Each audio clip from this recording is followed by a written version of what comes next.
Yamunatiravanachari.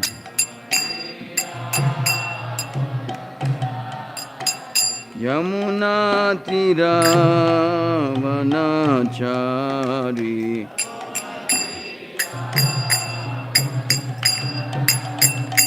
Jaya Radha Madhava Kunja Bihari.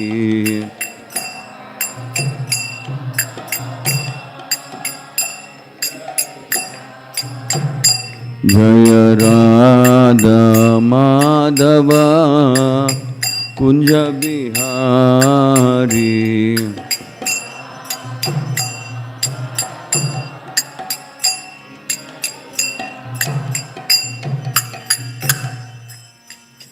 Om Vishpad Paramahamsa Parivrajacharya Ashtotra Sata Shri Srimati Divine Grace Bhaktivedanta Swami Srila Prabhupada Ki Jagat Gurupati Pavan Srila Prabhupada Ki Grantaraj Srimad Bhagavatam Ki Harinam Sankirtan Mahayagna Ki Anantakoti Vaishnava Vrinda Ki Nitai Gaur Premanande.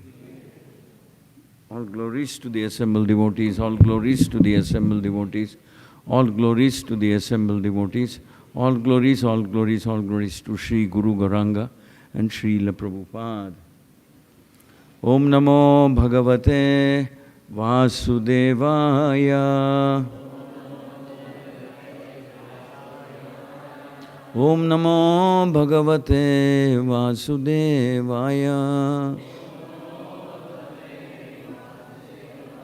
Om Namo Bhagavate Vasudevaya.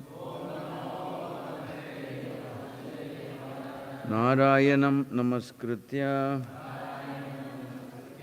Naranchaiva Narottamam Devim Saraswatim Vyasam Tato Jayamudirayet Nashtaprayeshu Abhadreshu Nityam Bhagavata Sevaya Bhagavati Uttama Shloke Bhaktir Bhavati Naishtiki. Reading from Srimad Bhagavatam, Canto 6, Chapter 1, text number 38. 38, Allah? Shri Vishnu Duta Uchuhu Yuyam Vai Dharma Rajasya Yuyam Vai Dharma Rajasya Nirdesha Karina Yadi Nirdesha Karina Yadi Nirdesha Karina Bhuta Dharmasya Nastatvam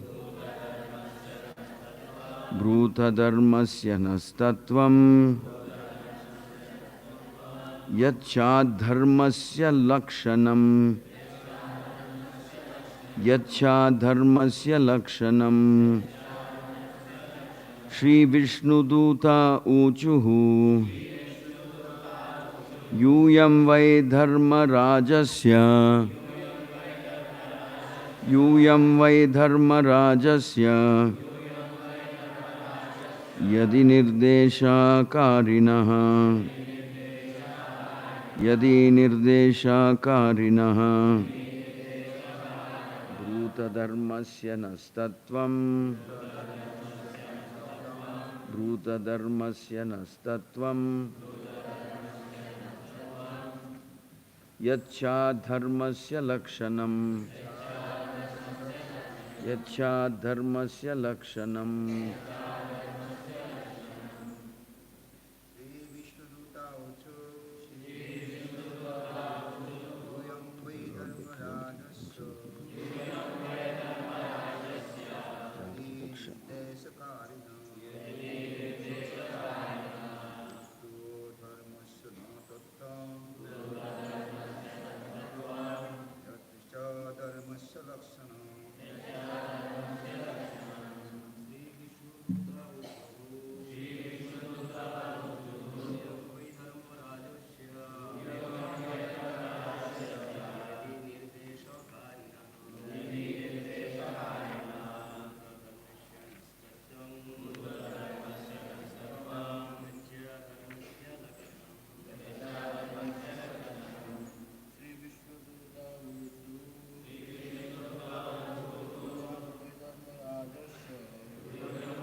Shri Vishnuduta Uchuhu.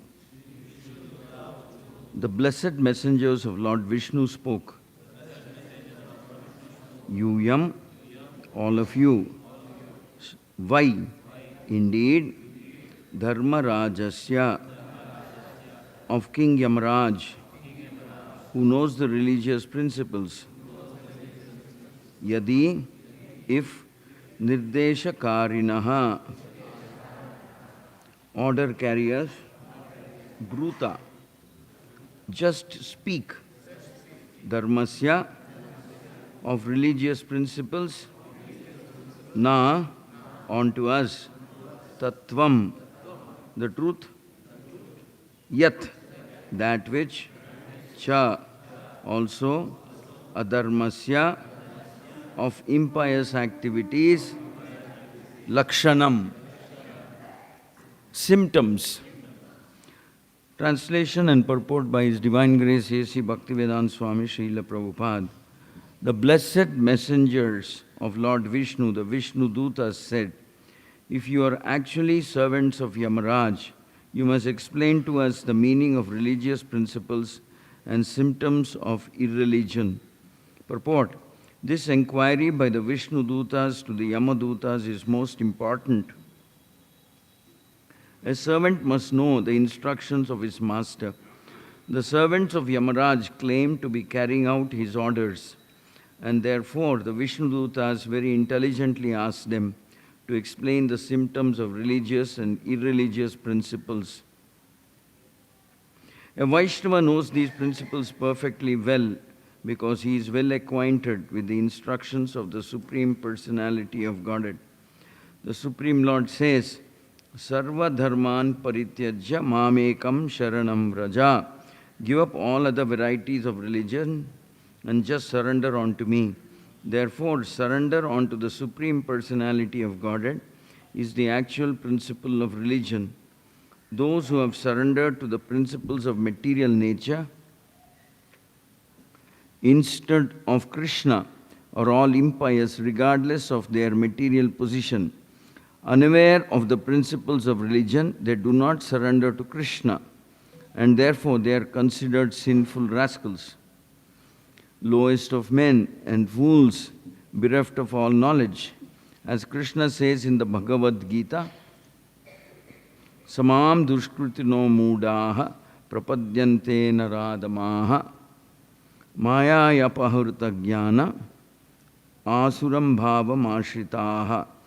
Those miscreants who are grossly foolish, lowest among mankind, whose knowledge is stolen by illusion, who partake of the atheistic nature of demons, do not surrender unto me. One who has not surrendered to Krishna does not know the true principles of religion. Otherwise, he would have surrendered. The question posed by Vishnu Dutas were very suitable. One who represents someone must fully know that person's mission. The devotees in Krishna consciousness movement must therefore be fully aware of the mission of Krishna and Lord Chaitanya. Otherwise, they will be considered foolish. All devotees, especially preachers, must know the philosophy of Krishna consciousness so as not to be embarrassed and insulted when they preach. Om Ajnana Timirandasya Yananjana Shalakaya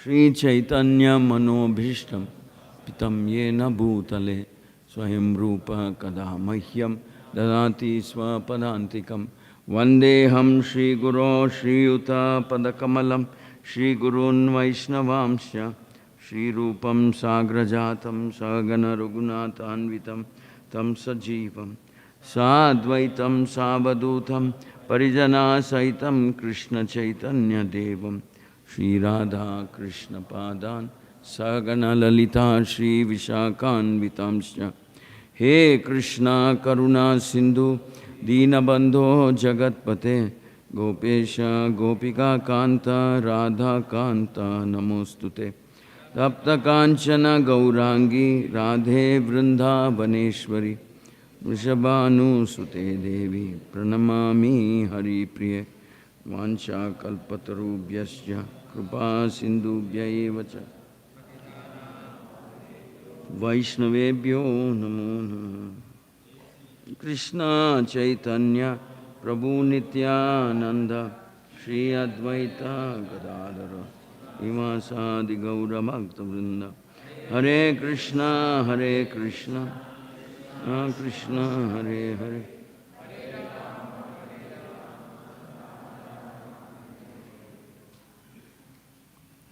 Karna translation yarig beko?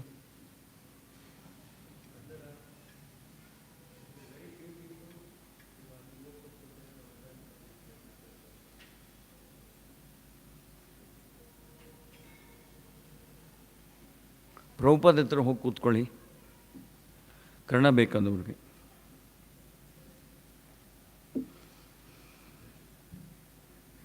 Please repeat after me.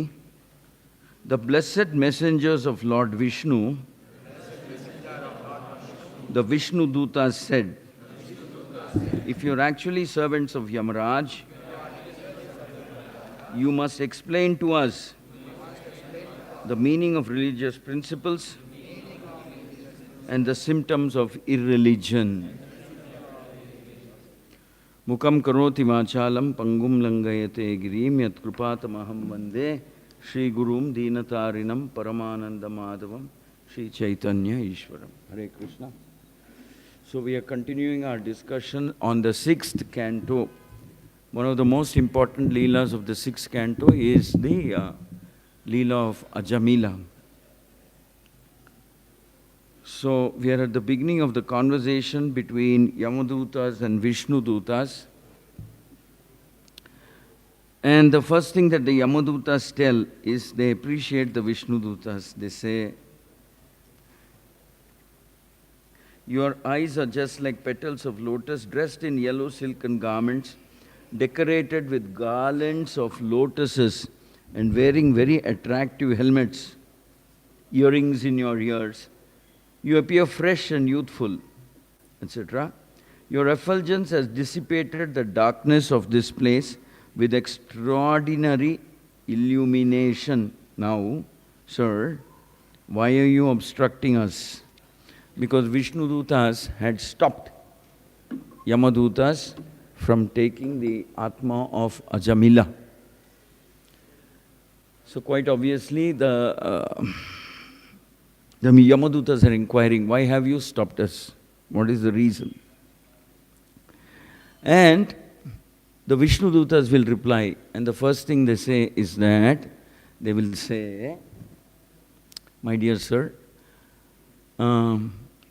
your order carriers of Yamaduta, it would be nice if you can explain what is religious principle and what is irreligion. What is religion and what is irreligion. So, in other words, the Vishnu Dutas will throw a question back to the Yamadutas saying, you have come to pick up Ajamila, can you please clarify what are principles of religion and what are principles of irreligion? And then you will see the conversation will continue. The Yamadutas will try to mention what are principles of religion according to their understanding. And then it's a very fascinating conversation because, see, there are two places where the glories of the holy name are in a very systematic manner explained. One is in the Chaitanya Charitamrita, where Haridas Thakura meets and, or shall we say, Lord Chaitanya visits Haridas Thakura and asks some questions about the real goal of life and the glories of holy name. So there is this conversation between Haridas Thakura and Lord Chaitanya, and the subject matter is the glories of the holy name. And that conversation is taken out, the conversation between Haridas Thakura and Lord Chaitanya is taken out and made into a book which is called, what's the name of that book? Huh? No. It's made into a book called Harinam Chintamani, written by Bhakti Vinod Thakura. So it becomes a book called Harinama Chintamani. Actually, it's very interesting because it is what you would normally expect that somebody would ask Lord Chaitanya. It's not that way. It's the other way around. Lord Chaitanya will ask Haridas Thakura, saying, you are the Namacharya, you are the greatest authority on chanting of the holy name. So can you please explain the power of the holy name, like that? It's a very nice conversation, runs into some 10-12 chapters as written by Bhaktivinoda Thakur. And where one chapter is dedicated to each one of the 10 offenses that we remember every day before we start chanting. So one chapter is dedicated to each of the offense, in the sense that it is discussed, saying description of that offense. What is the nature of this offense? When do we say that that offense is committed? And what is the remedy? Like, for example, the third offense, one should not look at the spiritual master an ordinary person.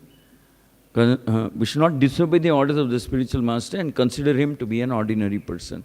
So that is the third offense. So that whole offense is discussed in great detail in that conversation between Haridas Thakur and Lord Chaitanya, and it becomes a chapter by itself. Similarly, to commit sinful activities on the strength of the holy name. So that becomes a chapter. Then the 10th one, what is that? What is the 10th offense? To be inattentive while chanting the holy names of the Lord, and to maintain material desires even after understanding so many instructions in this matter. So that becomes a chapter by itself. That is one place where the glories of the holy name are analyzed systematically. And the other place you could say is the conversation between Vishnu Dutas and Yamadutas, again on the same subject of glories of the holy name. And for that matter, when the Yamadutas go back to Yamaraj, and they express their bewilderment, saying, we went to pick up a Jamila, and this is what happened. The Vishnu Dutas stopped us, the Vishnu Dutas blocked us. And they're very surprised to see Yamaraj's reaction. Yamaraj becomes very happy and ecstatic. He says, you're so fortunate, you're lucky. Today you had the darshan of Vishnu Dutas, which is very special, which is very rare and very special. So Yamaraj rejoices. He says, that's very nice for you that you had darshan of Vishnu Dutas. And then, of course, Yamaraj confirms the teachings imparted by the Vishnu Dutas. In other words, Yamaraj says, yes, the holy name of Krishna is all-powerful, what can we say? It erases, it wipes out the sinful reactions. And then, of course, the other interesting thing in the conversation between Haridas Thakur and Lord Chaitanya, which is not there in Yamaraj's conversation, is the stages of chanting.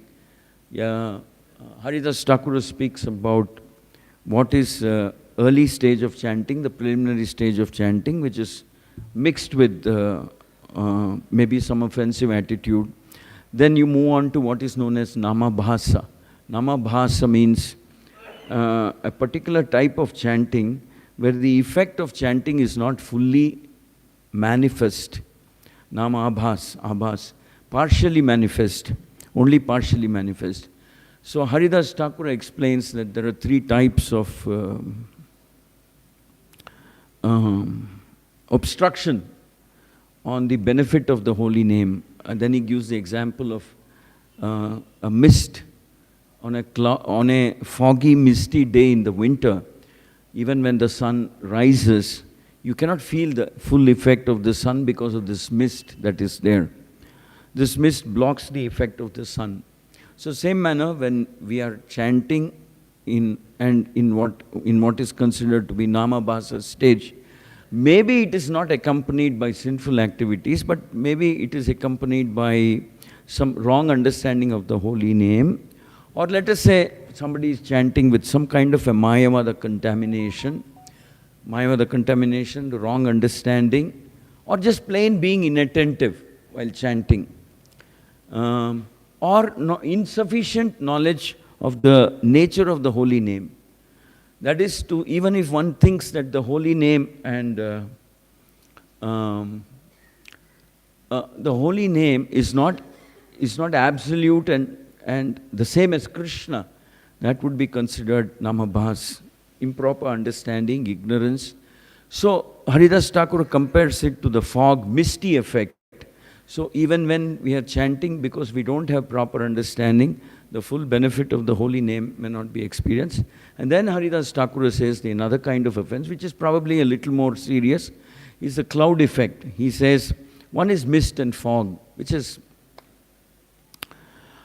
as the sun rises, it kind of fades away. But then there is the fog, and then there's the cloud. Cloud actually covers the sun completely. That also, Haridas Thakur says that, actually the interesting thing about Haridas Thakur's conversation with Lord Chaitanya is, it is pointed out that even a materialistic tendency, an active materialistic tendency.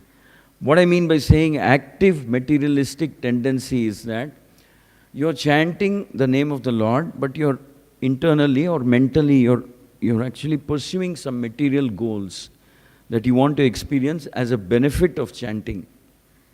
I hope I'm clear. You want to experience certain material goals, material facilities, or as a benefit of, as a corollary benefit of chanting. So Haridas Thakur says that is an offense to the chanting of the holy name. So it's not, I mean, if you look at the conversation, you won't be surprised why Lord Chaitanya chose Haridas Thakur to discuss the glories of the holy name. Because Haridas Thakur is way up above in terms of practice of the holy name. Like for example, when Haridas Thakur is not able to complete his 192 rounds of japa every day, that adds up to 3 lakh names per day. So Lord Chaitanya comes to him and asks him that, why are you not, what's wrong with you? Why do you look so sick, udasin? Haridas Thakur by that time has become very old, very incapacitated and barely able to get up from his bed, very old and very weak. But when actually Govinda comes and speaks to Haridas Thakur, because every day Lord Chaitanya had this habit of coming personally and giving prasadam of Jagannath Mandir, or sometimes he would send Govinda. So when Govinda came and wanted to give prasad, Haridas Thakur says, no, keep the prasadam there, I'll take later. Then he'll go and report to Lord Chaitanya saying he's pretty sick. Lord Chaitanya comes back to visit him and says, what happened, Haridasa? What happened today? Why are you not up from the bed or something? Haridas Thakur says something very remarkable, which actually, shall we say, showcases his character and his purity. Says something remarkable. Haridas Thakur says, I'm suffering from some mental weakness. I'm suffering from weakness of the mind. I'm not able to complete my chanting. I've become weak in my mind suddenly. Maybe Maya is attacking me. Something like that he will say.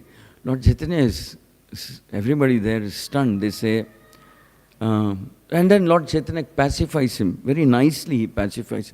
Actually very affectionately, nicely, respectfully pacifies Haridas Thakur and says, come on, it's not a problem with your mind. Your body has become weak. You've grown old. Your body has become weak. You're not able to do that many rounds of chanting that you were doing. It doesn't matter. You've chanted enough for this lifetime or millions of lifetimes. So you don't have to chant 192 rounds every day. That's quite okay. Maybe you should reduce, whatever you can, you chant. That should be okay. But Haridas Thakur refuses to accept this concession and he says, no, I'm okay physically. The problem is my mind has become weak, which is the reason why I'm not able to chant. So, like I said, it showcases his mind and dedication to following that vrata of chanting 192 rounds every day. Lord Chaitanya becomes very overwhelmed by affection and surprise at Haridas Thakura's response. So what I was saying is that one should not be surprised that this conversation happened between, just as we see the conversation in the Srimad Bhagavatam happened between Sukadeva Goswami and Parikshit, two of the most qualified, one most qualified recipient, one is the most qualified exponent. Exponent means speaker of the Bhagavatam. Nobody was more qualified than Sukadeva Goswami to speak about the Bhagavatam. In the same manner, we can say that nobody was more qualified than Sukadeva Goswami to narrate the Bhagavatam. So in the same manner, Lord Chaitanya is questioning Haridas Thakur about the glories of the holy name, and Haridas Thakur becomes embarrassed when he's asked these questions. He says, how can I answer? You are the light who dissipates the darkness. You are the beginning, you are the Veda Anta and Veda. I mean, you're everything. You're the knowledge that the Vedas speak about. You're the ultimate conclusion of the Vedic knowledge. You are the one who runs this world and empowers everybody. And by the way, what is my qualification? See, Haridas Thakura was always very conscious of the fact that he was born in a Yavana family, that he appeared in a Yavana family, and Haridas Thakura would tell Lord Chaitanya saying that, how can you ask me this question? I am not qualified to answer. After all, I was born in a Yavana family. I am an outcast. You should not even come and see me in one sense. It's your causeless mercy that you're coming and seeing me every day. You're bestowing this compassion upon me, though I don't deserve it. Actually, even to see me is probably an offense. Even to see a Yavana like me is not a very good thing. But because you have come here to liberate the fallen and the most fallen among the fallen, I will accept this as your mercy. And he will say, I cannot speak with authority on anything, whether it's the glory of the holy name or anything. I'm just sitting here and making a pretense of chanting or something like that, he says. But Lord Chaitanya tells him, and then he says something very nice, Haridas Thakura. Haridas Thakura says, but then you see, you're asking a question. If I were not to answer that, that would be an offense. How could I not answer? You're asking me, you're ordering me to answer. So I will pray to you that you please speak through me. You are the one who's asking questions. You become the one who provides the answers as well. I'm praying to you that you should speak through me. So that is the degree of humility with which Haridas Thakura is speaking. Then Lord Chaitanya smiles and says, now you carry on, reply to my question. And there's this whole conversation that happens. And Lord Chaitanya makes Haridas Thakur elaborate the glories of the holy name, Nama Bhas, Nama Parad, the do's and don'ts. And like that, he makes Sri Haridas Thakur elaborate on the glories of the holy name. But the point is that these are the two places where there is this exposition of the holy name. One I said, Haridas Thakura and Harinam Chintamani. The other place is the 6th canto, in the conversation between Vishnudutas and Yamadutas. But there's also a larger issue that is being discussed here. The larger issue is this. The Vishnudutas are actually challenging Yamadutas. How can you say what is right and what is wrong? Or what is religious and what is irreligious? How can you say? What gives you that authority to decide what is right and what is wrong? Why don't you elaborate what is religious and what is irreligious? In other words, how could Yamadutas suddenly become authority on religion? So Vishnudutas are challenging the Yamadutas. So the point is, the larger issue that is also being discussed here, at least the Acharyas comment on it, is that one is of course the glories of the holy name. The other is, how do we decide what is right, what is wrong, what is to be done, what is not to be done. Like for example, Ajamil. Ajamil is a textbook case, you could say a textbook example of a person who is extremely sinful, very, very sinful. And so it seemed okay that the Yamadutas come to take him away. But by a strange turn of fortune, he utters the name Narayana at the point of time when he sees the Yamadutas. Out of fear and helplessness, he utters the name Narayana. Also because Narayana was his youngest child, and it so happened that Narayana was playing near the bed on which he was lying down. And the moment he utters the name of Narayana, we know the story, the Vishnudutas come. And then there is this conversation. So, exactly whom does Ajamila belong to? Does he belong to Yamadutas or the Vishnudutas? So that seems like the whole dilemma there. And then there is this conversation. So the point is that the larger issue that's also being discussed is, how do we come to the conclusion of Vedic knowledge? How do we arrive at the conclusion? So it is said that there's a very famous verse in the Srimad Bhagavatam which says that the Vedic scriptures are very vast, very wide, and we cannot easily come to understand what are the conclusions of the Vedic scriptures.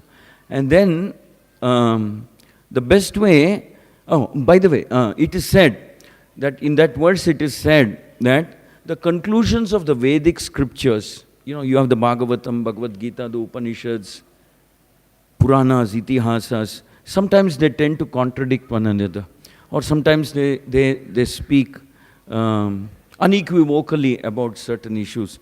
So the point is that, how do we know what is the right thing to follow? So it is said in this verse, in the Srimad Bhagavatam, it is said that Dharmasya tattvam nihitam guhaya. That means the real conclusions of the Vedic scriptures are hidden in the hearts of the acharyas. There's a very famous verse, I'll read that verse for you. Tarko pratishta shutayo vibhinna nashar rishir yasya matam na bhinnam dharmasya tattvam nihitam guhayam mahajana yena gata sapantaha. So, whenever there is a confusion about what is the conclusion of the Vedic literature, this verse is quoted.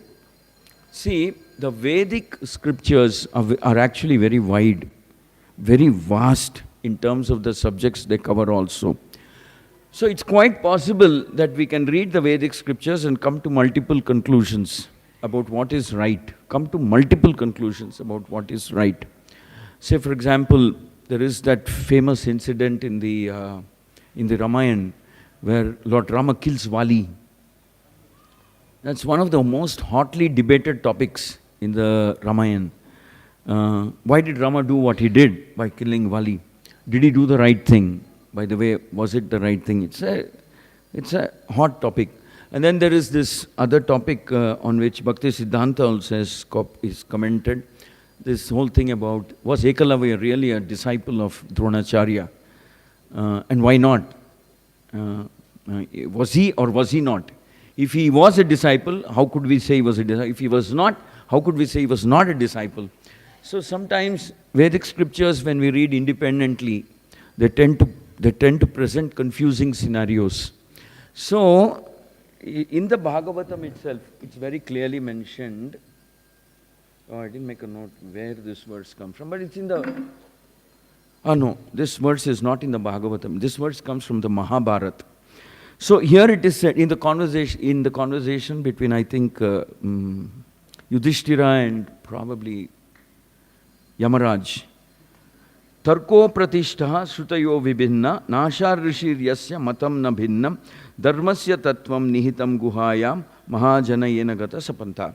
So here is an attempt to resolve this confusion.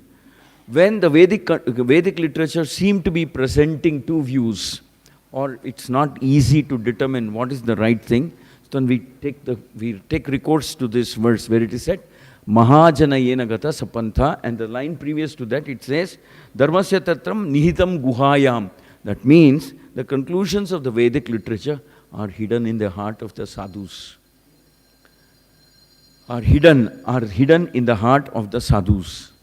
So when we have a confusion, like say for example, this whole dilemma about what to do with Ajamila.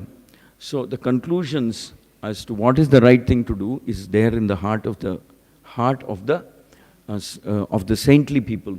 Mahajana yenagata sapantaha. So then again, in the Vedic scriptures, it may appear like this verse clarifies, isn't it? The conclusions of the Vedic literature are hidden in the hearts of the Mahajanas. Now you follow the Mahajanas. They will teach you. They will guide you. They are examples of what is right and what is wrong. Right? That's what it appears to be.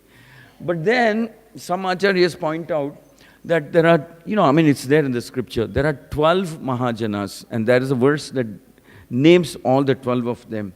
It says, Swayambur Narada Shambhu, Kumara Kapilo Manuhu, Praladho Janako Bhishma, Balir Vayashakir Ayam. We know this verse. Prabhupada quotes this verse very often. Actually, Prabhupada quotes both these verses pretty often. Dharmasya Tattvam Nihitam Guhaya, Mahajana Yenagata Sapantaha. So, this verse has to be read together with the other verse, where I just mentioned Swayambur Narada Shambhu, Kumara Kapilo Manuhu, Pralado Janako Bhishmo, Balir Vayasakir Ayam.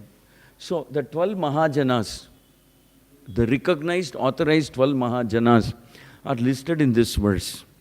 Who are they?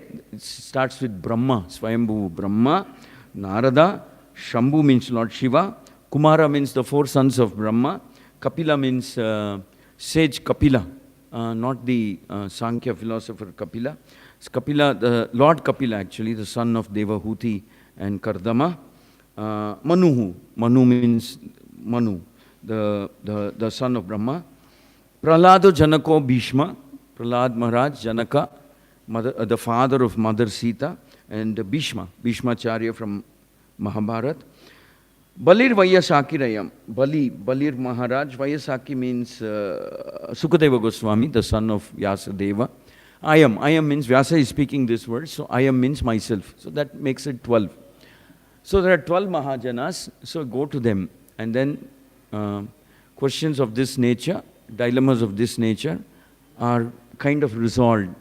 But then there's a problem with this verse. The acharyas point out very interestingly that there's a problem with this verse. Well, when I say a problem, I mean it throws up a very interesting, what can I say? Paradox. This verse throws up an interesting paradox because in the list that is mentioned, there is the name of Bali.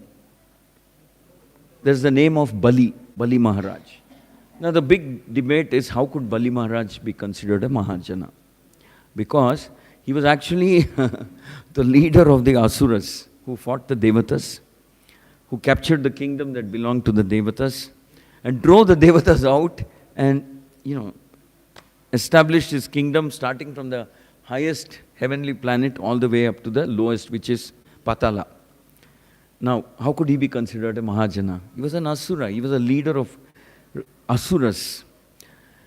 So then again, pretty interestingly, some acharyas have commented that, see, notwithstanding the fact that Bali was a king of the Asuras, notwithstanding the fact that he was a king of the Asuras, he had 2 redeeming qualities. And what are those 2 redeeming qualities? The first quality of Bali was that, the first quality of Bali was that he rejected his seminal guru. He rejected his, shall we say, what do you call that, such gurus? Caste Goswami type, your Jati Guru, something like that. So he rejected his Jati Guru, or shall we say the seminal Guru, which means Sukracharya was the son of Kulguru. That's the right word, Kulaguru. Kulaguru. He rejected his Kulaguru when his Kulaguru gave instructions contrary to the principles of bhakti, pure bhakti. He rejected him. So Bali Maharaj showed that courage to reject his guru when that Kulaguru gave instructions contrary to bhakti. Because when Shukracharya advises Bali Maharaj saying, don't entertain Vamana Deva, he's your enemy. He's your enemy, Vishnu, come disguised as a Brahmana.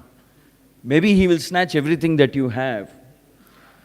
So, Bali Maharaj did something very historic. Very rarely is something like this done. Very rarely. He rejected his guru. He says, no, I'm sorry, I can't follow your instructions. Not anymore. You're coming in the way of me serving a Brahmana, and you're saying he's Vishnu. And then, so, you're coming in the way of me serving Vishnu. I'm not going to entertain this instruction. So he rejected. So that is one redeeming factor for Bali, which makes him qualified to be a Mahajana. But in addition to that, there's another redeeming factor, Bali Maharaj. Bali Maharaj is an example of Atma Nivedanam. Bali Maharaj is a shining example of the principle of Atma Nivedanam. Now, what is this Atma Nivedanam? Anybody can say? Yes, correct. Total, complete surrender. Bali Maharaj actually practiced it. He rejects his guru and offers himself unconditionally to Lord Vishnu. In other words, when Lord Vishnu places his one foot covering the heavenly planets and one foot covering the lower planets, and there's no place left to place the third foot, Bali Maharaj offers his head and says, yes, sir, there is. Prabhupada explains it very nicely. He says, yes, sir, there is. You can now use my head. Place your third foot there. So, that's a shining example of Atma Nivedana, complete surrender to Vishnu, to Krishna. So, it is because of these two qualities that Bali Maharaj had, he qualifies to become a Mahajana. So, it's interesting that see, we have to understand that Upanishad is also a sequence of questions and answers. So is Bhagavad Gita, and so is Srimad Bhagavatam. There is this whole conversation that happens. For example, Parikshit Maharaj, in the beginning of the 6th canto, talks to Sukadeva Goswami and says that you have, towards the end of the 5th canto, Sukadeva Goswami speaks about how bhakti, it's not bhakti, how there are many means of neutralizing your sinful reactions. Many means of neutralizing your sinful reactions, such as following austerity, tapasya, fasting, charity, yagya homas, and like that. Tapasya, yagyas, homas, havans, tapasya, which means practicing austerity, tapasya, doing homas, fasting, going to the forest, and like that. Which can neutralize the effect of sinful reactions. But Parikshit Maharaj rejects it. He says, no, this is not a very comprehensive answer. He says, while the effects of sinful reactions are neutralized, what about the tendency to commit sinful actions? What about the tendency? So, in the remedy proposed by Sukadeva Goswami, there is no change there's no transformation in the heart. You have done something wrong, you pay the price for it. It's like you do a traffic violation, you pay, what's it called? Fine. And you're squared up. You do the same traffic violation again, you pay fine again. It's squared up again. So, Parikshit Maharaj is asking, where is the transformation? There is no transformation happening in the heart of this person. So how can you say that following yagyas or homas or havans or austerity or fasting or something like that is a remedy, is an acceptable remedy for someone who is committing sinful activities? Actually, Parikshit Maharaj is asking another question. He says, very interestingly he asks, he says, now one thing is to neutralize the effects of sinful activities, but Parikshit Maharaj is asking another question. What about neutralizing fruitive tendency? You know what is fruitive tendency? Now, fruitive tendency, fruitive mentality means to perform some action with the desire to enjoy the result. What is fruitive mentality? Tell me.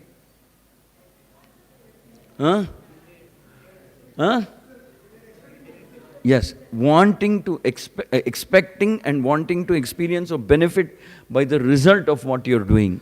So Parikshit Maharaj even goes to that extent and says, what's the remedy for fruitive mentality? That may not cause suffering, but it binds you to the material world. So for me, even that is, maybe you're doing fruitive activities in a Vedic approved way in which the Vedic scriptures approve. But Parikshit Maharaj says that binds you to the material world. So he asks Sukadeva Goswami, including the tendency to be fruitive, is there a remedy? Is there a remedy? Is there something that I can do? Then Sukadeva Goswami elaborates and says, yes, there is. And the remedy to wipe out sinful tendency, sinful nature, the nature to experiment with sinful activities, the nature to be nasty, I don't know. We all have, to larger degree or smaller degree, all of us it's the dark side of a person. We may or may not accept that it exists, but the fact is it exists, the dark side. We dislike people, we are envious of people, we are angry, we seek revenge, we have grudge. So there is the dark side, and there is the tendency to experiment with what's forbidden. So Sukadeva Goswami says, yes, there is a remedy for that, and the remedy for that is chanting the names of the Lord. So, see, we have to understand that Vedic process is a process of asking questions and seeking answers. Now, I give you an example where we said 12 of them are Mahajanas, but there is the name Bali Maharaj there. Now, Bali Maharaj is the king of the Asuras. And for all practical purpose, his glory is that he drove the Devatas out of their houses. He conquered. So does that qualify him to become a Mahajana? That by itself, no. But then how does he become qualified? Because he had these two redeeming qualities. Rejected a guru who was preaching to him the whole fruitive mentality and different things like that. And then he also does Atma Nivedan. See, Atma Nivedan is a lot more difficult than just talking about it. Atma Nivedan means giving everything you have to Krishna. Everything. Your time, your energy, your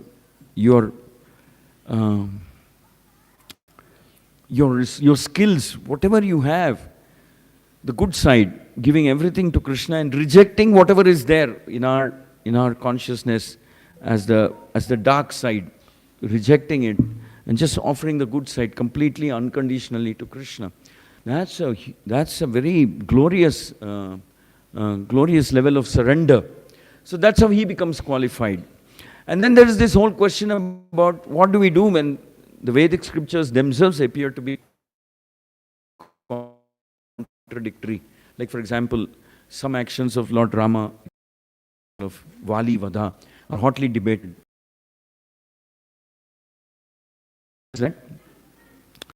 What is recommended in the scripture is deal with all these issues through the teachings of the Mahajanas, or shall we say Guru Parampara. So, by extension of this Mahajana concept, we say deal with all dilemmas, questions, etc. through the Guru Parampara. So, the interesting, again, when we go back to, let's say, the Harinam Chintamani, one of the more instruction that Harinam Chintamani gives us is that among all the offenses that are committed, Haridas elaborately discusses the third offense, that is to disobey the orders of the spiritual master and consider him to be an ordinary person. And it's very surprising to see that Haridas Thakura refers to, of course, he refers to the holy name as being Kalpataru 2-3 times, at least in the chapters that I have read. Kalpataru means, what is Kalpataru? Desire tree. The holy name is desire tree, he says. And then something surprising he says, Haridas Thakur says, very surprisingly he says that Lord Chaitanya is so kind and merciful that sometimes he takes into cognizance or considers the materialistic desires of an aspiring devotee and maybe even makes something to satisfy some of it or all of it so that he doesn't go away from the path of bhakti. You understand what I'm saying? He says, Haridas Thakur glorifies Lord Chaitanya and says, you're so kind, so considerate and so merciful that at times it appears like you're even going to the extent of satisfying some of their desires. So they don't, once having come to the prowess of bhakti and start chanting, they don't go away saying, Arey, no use chanting, nothing's, I don't get what I want. So in order that they don't go away, you seem to satisfy some of their desires. Seems like that. So Haridas Thakur is glorifying Lord Chaitanya. So basically the point is that so there'll always be this whole thing of questions and answers that will happen. But we should know whom to ask the questions and in what spirit and mood we accept the answers. Even that is explained. That it's not wrong to have some questions, it's not wrong to have some doubts, but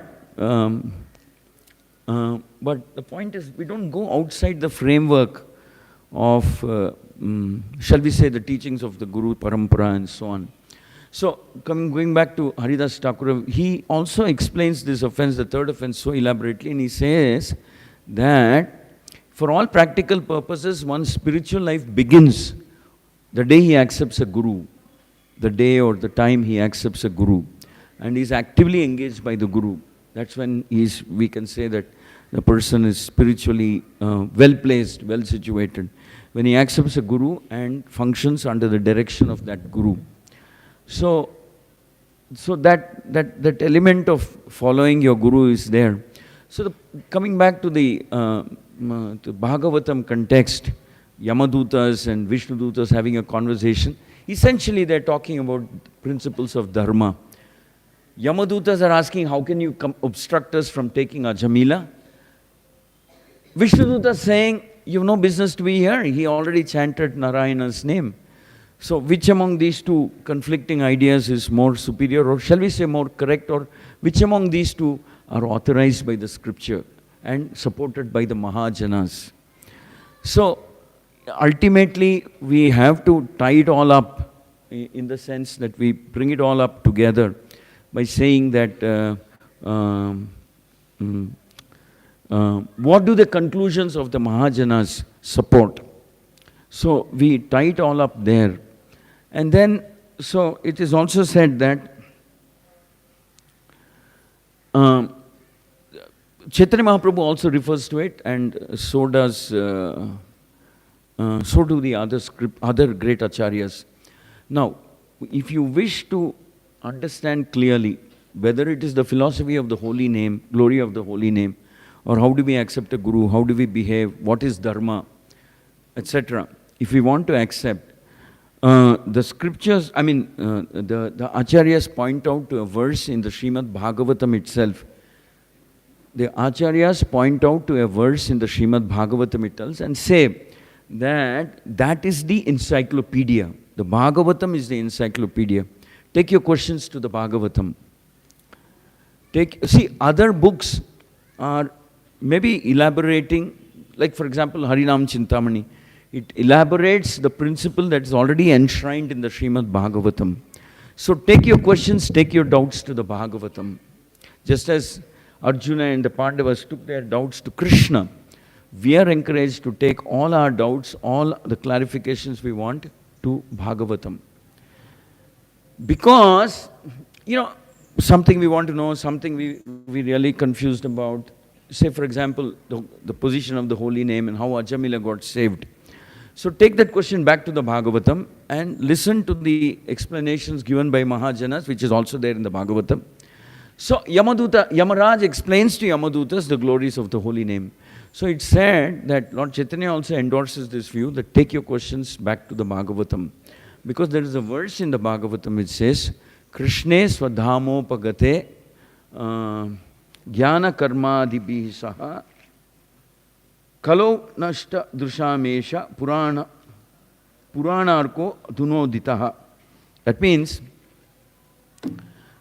when Krishna leaves this world and goes back to the spiritual world, accompanied by religion and dharma, religion and knowledge. Jnana karmadibhihi saha.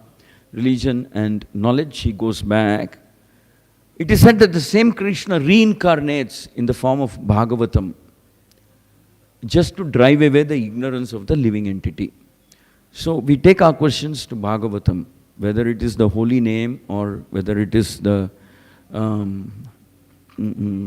any conflict or dilemma that we have, we take it back to the Bhagavatam, and then it is said that if you're not able to clearly understand what the Bhagavatam says, then you go back to the Mahajanas, the 12 Mahajanas, or their representatives.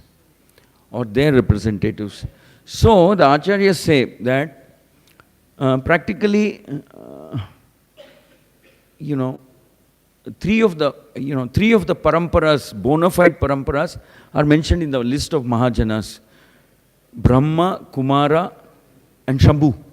Only thing which is not present in this list of 12 names is Lakshmi, Shri Parampara. But otherwise, three are already there. Shambhu means Lord Shiva, his parampara is the Rudra Parampara, it's called. Then Kumara Sampradaya, also known as the Nimbarka Sampradaya, Brahma Sampradaya. So, you see, everything ties up. There are the Mahajanas who have originators of the Guru Parampara, so stick to them. They are presenting the bona fide versions of the Vedic conclusions. And why? Okay, they are presenting, these Mahajanas are presenting the bona fide conclusions of the Vedas. And in order to verify whether what they are saying is bona fide or not, keep the Bhagavatam as reference. Whether what they are saying is bona fide or not, keep the Bhagavatam as reference. So you have the Guru Parampara, the Mahajanas, the Bhagavatam. So you could say the Guru Sadhu Shastra. There is the Guru Parampara, the 12 Mahajanas, and the Bhagavatam. The triad, which means the three principal sources of authenticity, validation of any spiritual truth. That's how they arrive. You have the 12 Mahajanas, whom you could categorize as sadhus, and from among them some become the originators of the Guru Parampara. You have the Guru, you have the sadhus, and you have scripture. The principal scripture being Bhagavatam.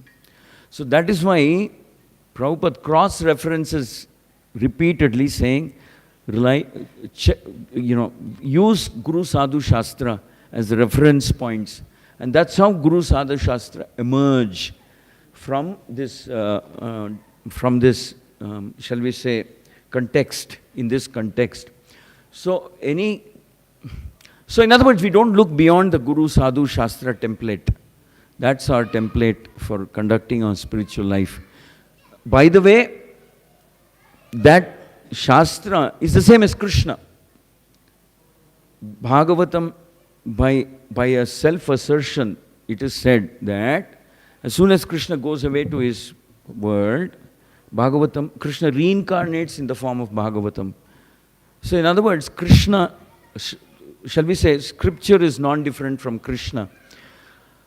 But then that is also a fact, because we say that the original scripture is apaurushaya. Apaurushaya means it's not man-made, it's God-given.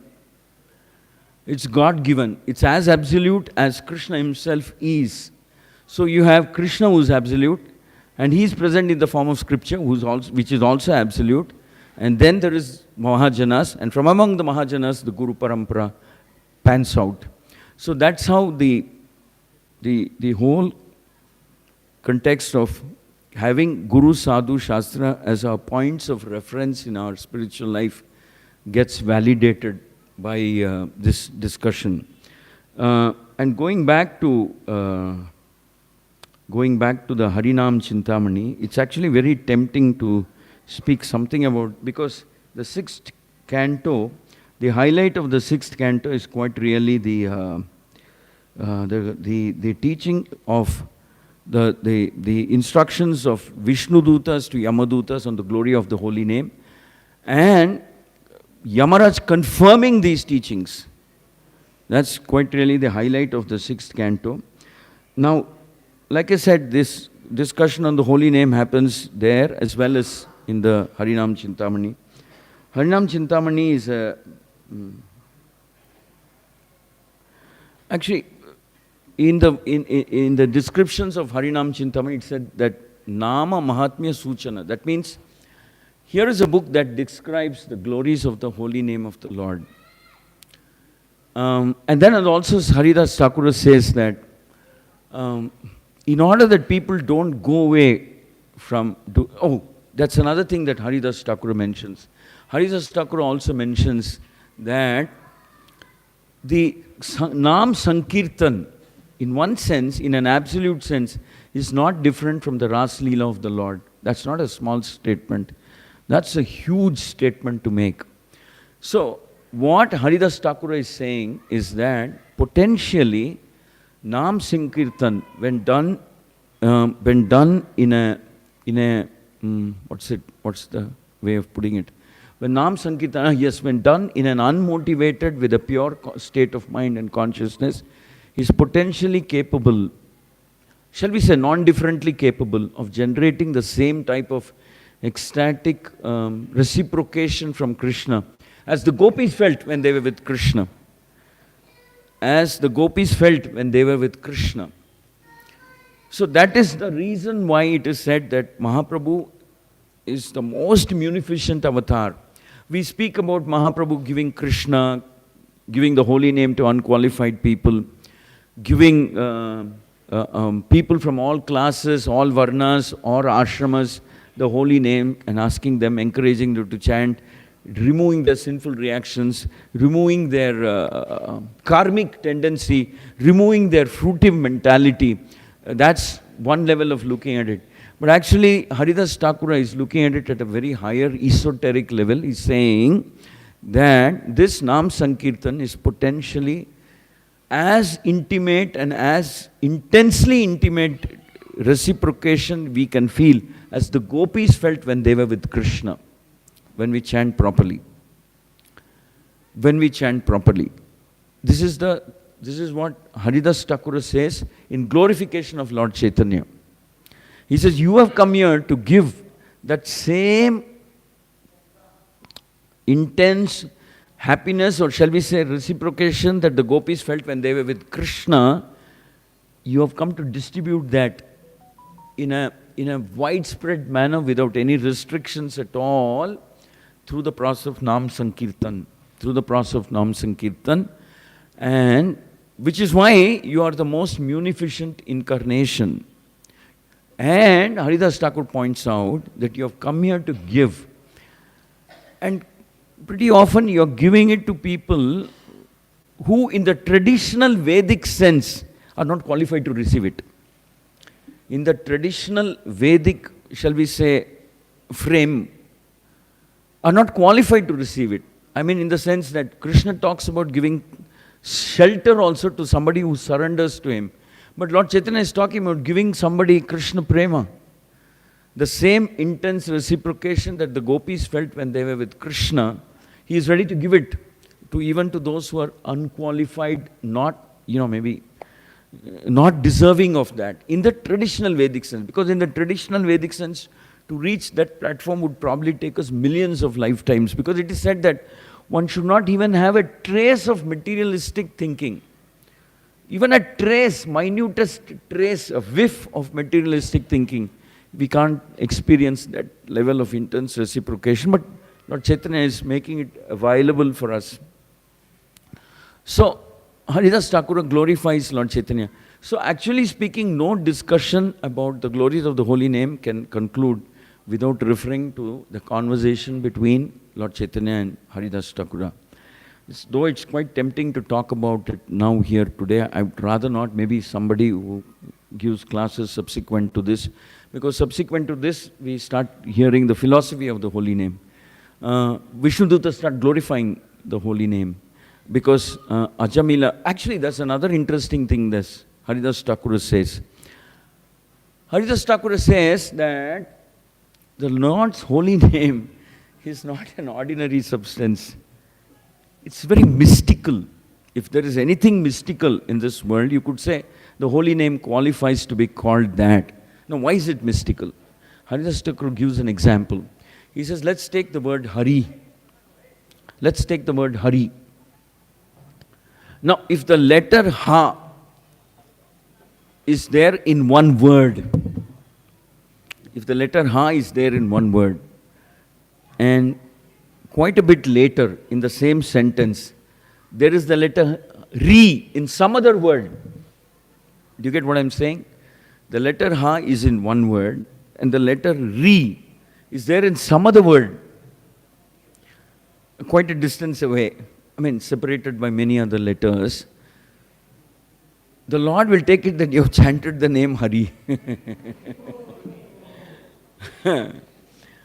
Haridas Thakur says that the Lord will take it that you have chanted. Because actually, you know what, the logic is like this. The philosophical understanding is like this. The understanding is that all other letters are not absolute sound. You know what I mean? They're just noise. They're just materialistic noise of the material, mundane noise. It's like when you're listening to commentary or something. In the olden days when you used to listen to the radio, to listen to commentary or news, we get that disturbance, you know. So, and then we are very conscious. There is a disturbance, there's someone speaking, there's one word, there's a lot of disturbance, and then the next word. So we connect the two things pretty naturally. In the same way, all the other words are of no value. Haridas Thakur is saying they're of no value, they're just noise. The real word that was uttered in this whole sentence is Hari. So the rest is all noise. So, while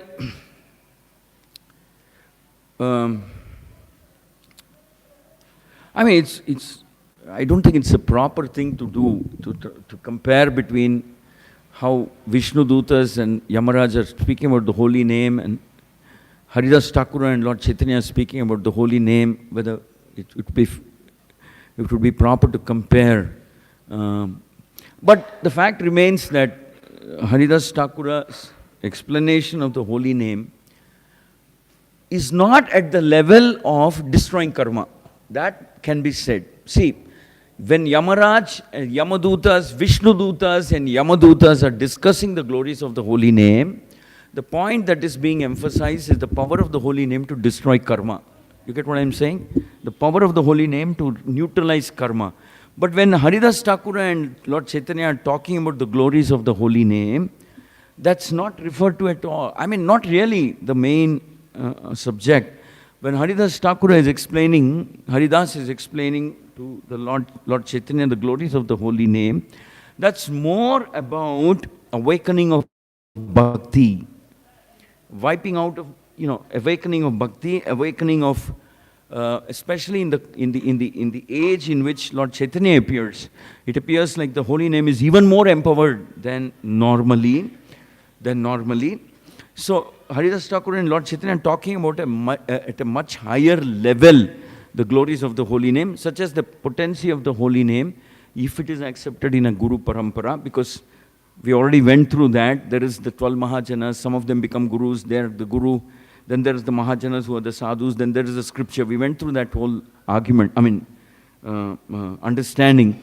So if we receive the holy name in a proper Parampara, and we chant the holy name, with a proper mood, then the holy name is, the potency of the holy name is to take you to probably the highest levels of perfection, which is not really what is being discussed between the Yamadutas and Vishnu Dutas. Yamadutas and Vishnu Dutas, the context of the discussion is Ajamil supposed to go to hell or can he be given another chance? But the context of Lord Chaitanya's discussion with Haridas Thakur is here it is, the holy name, when received in the parampara, can take you to the highest level of intense attachment to Krishna. Very deep, very intense attachment to Krishna. So you could say it's a different context altogether. Which is why sometimes Srila Prabhupada has mentioned that if you could take Bhagavad Gita as an undergraduate study and Bhagavatam as the graduate study, postgraduate study, Chaitanya Charitamrita would qualify to be called the PhD PhD type of study, the doctoral studies. But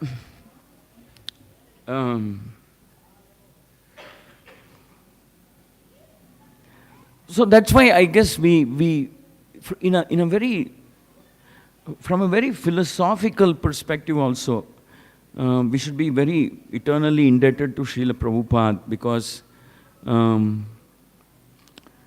so in the sequence of books that he translated, Bhagavatam is up there in the front, Krishna book, summary study of Krishna, Nectar of Devotion, teachings of Lord Chaitanya. Though he didn't directly comment on Harinam Chintamani, but it was there as his plan to write on all the other Vaishnava literature also. But he instructed his followers and disciples to do what he has left behind, complete all of that. So we have to be very indebted to Lord Srila Prabhupada, that he has given us the condensed essence of the glories of the holy name in his Chaitanya Charitamrita. Because what Bhaktivinoda Thakura does is he takes out that portion of the Chaitanya Charitamrita and elaborately discusses and puts it in the form of a book, a treatise on the holy name. But the fact is that we have to be very, very consciously grateful to Srila Prabhupada for opening the doors of this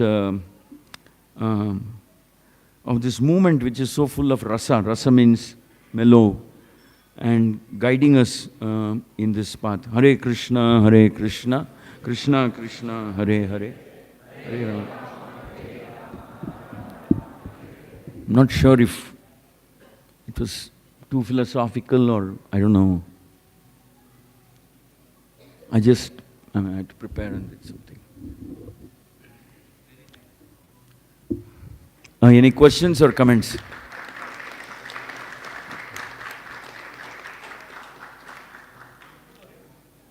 Yeah, I'll come to you.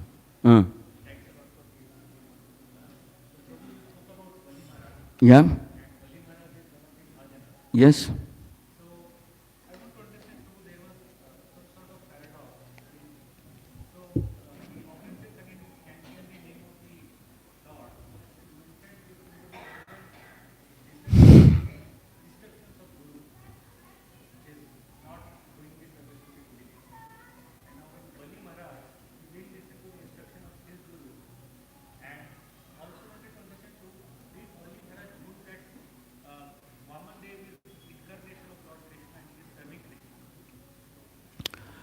You see, in the Bhagavatam it is narrated that Shukracharya discloses the real identity of Vamana to Bali and says he's your enemy. He's come here to snatch everything that you have. So you could conclude that Bali Maharaj is aware that this dwarfish boy, Brahmana boy, is Vishnu. So you could say he was aware of that because Vamana Dev had very unique effulgence radiating from his body. It was very difficult the Lord didn't make any effort to conceal his effulgence and all that when he appeared in front of Bali. So you could say that Bali Maharaj was aware that Vamana Dev is Lord Vishnu, but Bali Maharaj's logic is a little different. Bali Maharaj says, first thing is, even if he were not to be Vishnu, even if he were to be just a Brahmana, I can't send a Brahmana empty-handed from my door. If he has come to me seeking alms, I can't send him empty-handed. I have to give him whatever he wants. So that's one logic. Then he says, now on top of it you're saying he's probably Vishnu. Then where's the question of not giving Vishnu what he wants? That would be an insult for my entire dynasty, for my entire family, not giving Vishnu what he wants. Now, so he says that on both the issues, Sukaracharya has erred. Erred means done a mistake. One is telling me not to do charity to a Brahmana. Second is telling me to ignore Vishnu. I can't accept this. Please excuse me, I can't follow your teaching instructions on it. But Prabhupada writes in the Bhagavatam, he writes in the purport, he writes very clearly, Prabhupada writes, that maybe Shukracharya was worried about his own livelihood. If Bali Maharaj were to give away everything that he had to Vishnu, because Shukracharya knew he would want that, Bali Maharaj would want that. So Shukracharya was probably worried about his own material life. I mean, his life. How would he survive if the king that he is serving gives away everything in charity? How would he survive? So that was his confusion. So rightfully, Bali Maharaj rejected him. Prabhupada says, because he rejected and because he did Atma Nivedanam, he qualifies to be a Mahajana. That rejection is in accordance with, see, that rejection is for a higher principle of surrendering to Vishnu or Brahmanas or Brahminical culture, etc. And then he rejected his guru. So that is what actually makes him a Mahajana. Okay? So whatever Bali Maharaj has done is validated, is approved by the Mahajanas. Good question. Yeah, you had a question, somebody here.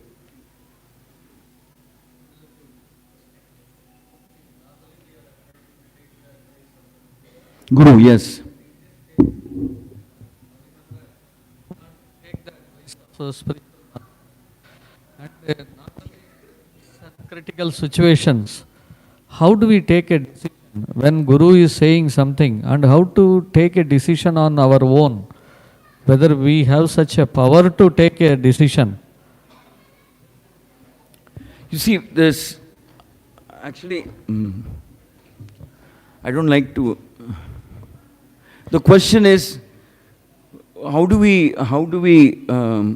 reject a guru, or shall we say, how do we disagree with a guru? Is there a proper way of doing it? What if the guru says something that I don't want to follow?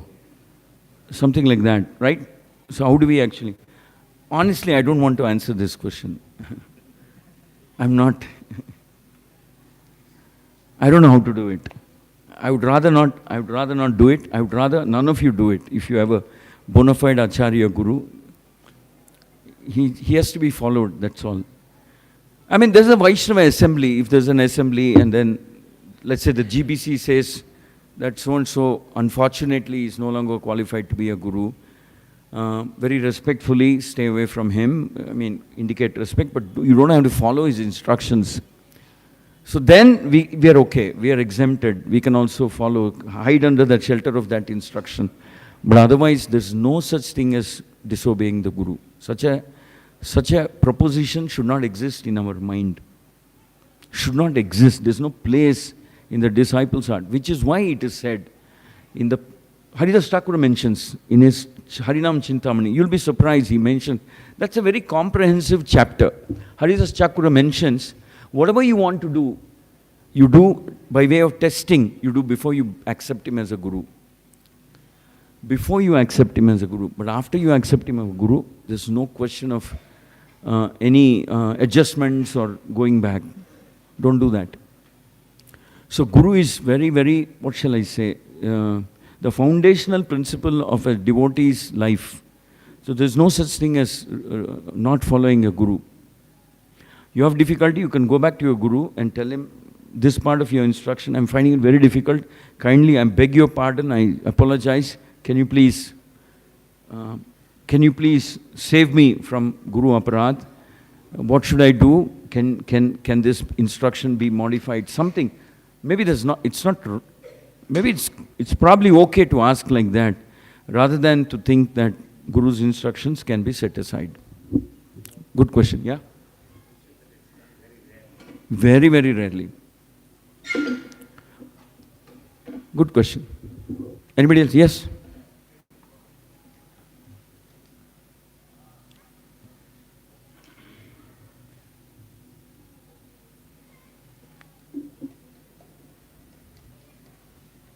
So it's not following your instructions. Huh? You can reject.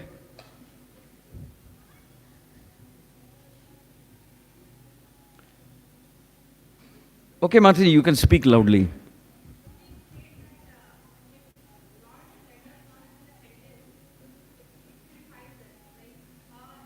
Yeah.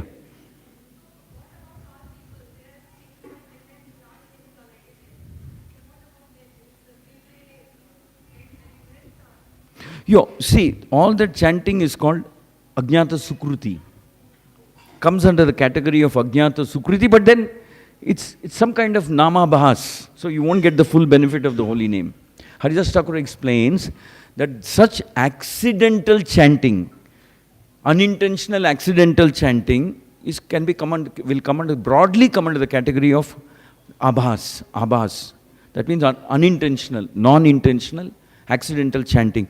It does not give the full benefit. It adds to what is known as Sukruti. By doing that repeatedly, someday maybe some Hare Krishna devotee will pop into your life and actually tell you the glories of the holy name. Maybe you'll pick up a book or you'll meet some devotee or something. It's called Ajnata Sukruti. By definition, it comes under the category of Ajnata Sukruti, and by definition, that process comes under the category of Abhas, Namabhas. Yes?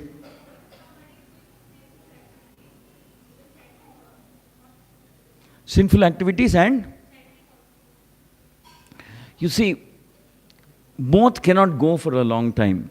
One of the things will dissolve, which means if one is deliberately chanting, Prabhupada mentions this very sternly, he mentions, if someone is deliberately chanting the holy name with the idea of offsetting offenses, mistakes, sinful activities, deliberately chanting, that is not, that's not a good thing to do. So, if it is happening accidentally, unintentionally, or due to force of previous karma and tendencies, and not as a regular practice, then Prabhupada says that then the sinful activities can be condoned, can be excused. But what is not included in that category is Vaishnava Aparadha. What is not included in that category of what can be excused is Vaishnava Aparadha. Otherwise, some cheating, some lying, some this, some that, some moments of weakness where you give in to lust or something like that, maybe the Lord will agree to overlook. Such as anger, lust, maybe even lazy, whatever, that category which does not impinge, which does not go into the territory of Vaishnava Aparadha, then there's a good chance that such offenses will be excused. And because you're chanting, that offensive tendency also will see, one of the two things will happen. Either you'll give up chanting if you're having very devious attitude, or you'll give up sinful activities by the grace of the holy name and the Vaishnavas. One of the two things will happen. Okay? Good question. All right. Grantaraj Srimad Bhagavatam ki, Jagat Guru Patit Pavan Srila Prabhupada ki, Shri Shri Gandharvika Giridhari Shri Chaitanya Mahaprabhu ki. Hare Krishna, Shri Shri Gandharvika Giridhari Sriman Mahaprabhu ki. Very, very warm welcome to everybody for this morning's Srimad Bhagavatam class. Firstly, before we go to the announcements, we thank His Grace Varada Krishna Prabhu and His Grace Murari Madhav Prabhu. Prabhu for a wonderful class. Very, very important points, a few I had made. If we have any questions, take it to the Srimad Bhagavatam. And we came to know the two places where the glories of holy name is spoken. Or rather, the only way we also came to know the solution to remove the sinful tendencies. How to deal with issues. If we have, then go back to the reference of teachings from the Guru Parampara. That's a very, very important point to us, Prabhu. There are various points, but I've just taken a few to mention. So from the bottom of our heart, we really thank you. It was a wonderful weekend.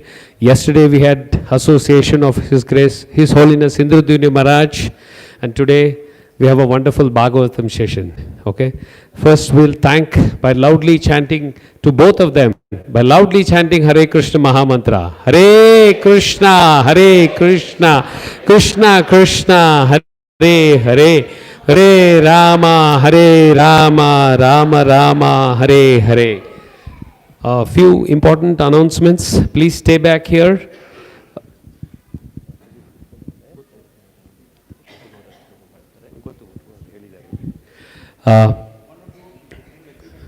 Few important announcements, please hear attentively. Firstly, the next week is also filled with festival. Anyone? Any guesses? Yes, Vasanta Panchami. So get ready with all your yellow attire. Okay, so I'm sure the temple has got a detail. The flowers are already there as a sample, Prabhu says. Hare Krishna, Hari Bol. So this time the festival is in the evening, if I'm right, Prabhu? Oh, 2 days, so making it even more great. Hari Bol. So please keep your calendars blocked. Come here in large numbers, usually huge numbers come. You know, especially the North Indian crowd from in and around FHRBR, they all come in.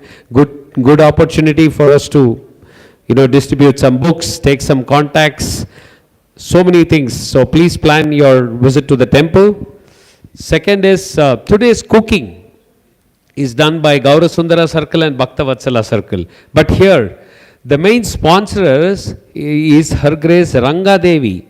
She had left the body very recently, and